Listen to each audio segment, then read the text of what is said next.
Aujourd'hui, petite vidéo pour présenter un film qui a marqué son époque, à savoir Le Dictateur de Charlie Chaplin.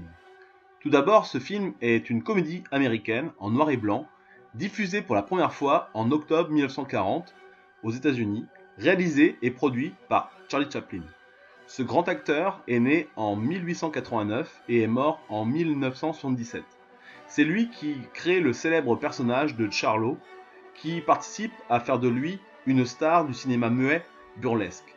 Ce genre cinématographique, lié au cinéma muet, cherche à faire rire grâce à un comique de gestes reposant sur le gag visuel, mais aussi sur l'absurde et l'extraordinaire.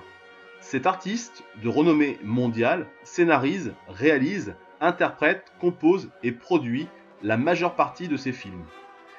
Défiant envers le cinéma sonore et parlant, qui se diffuse à partir de 1927, il cède à cette révolution technique avec, ici, ce film Le Dictateur. Ici, l'auteur voulait dénoncer surtout la politique du régime nazi en Allemagne, de façon détournée, en utilisant le burlesque. En effet, à la fin des années 30, Charlie Chaplin est inquiet de la montée en puissance du totalitarisme nazi et des nombreuses persécutions subies par les Allemands de confession juive. Il décide de réaliser un film de fiction confrontant Hitler à son personnage de Charlot. Chaplin subit de nombreuses pressions. Il reçoit même des menaces de mort. De son côté, le gouvernement américain refuse de s'engager dans la guerre et recommande en 1940 aux studios d'Hollywood de ne pas critiquer le régime nazi.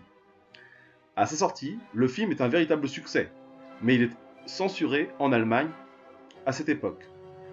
Après l'entrée en guerre des États-Unis en 1941, Hollywood s'engage dans le conflit en multipliant les productions soutenant l'effort de guerre, notamment les studios de Walt Disney.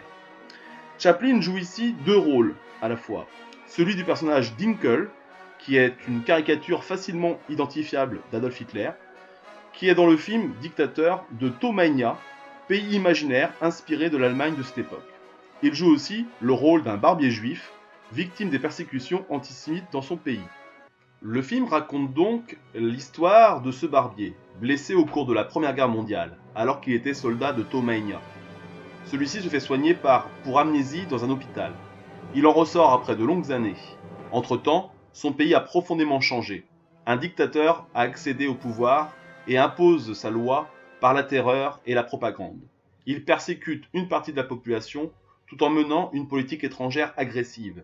Ici, Chaplin réalise donc une œuvre cinématographique qui dénonce les méfaits du nazisme à son époque, tout en essayant de faire rire son auditoire. Il fait parler ce dictateur dans une langue qui n'existe pas, en exagérant sa gestuelle par d'innombrables grimaces. En voici un extrait. Ce film est donc bien une satire qui a contribué à mobiliser l'opinion publique nord-américaine en faveur des démocraties européennes, à une époque où seule la Grande-Bretagne résistait encore à l'Allemagne nazie.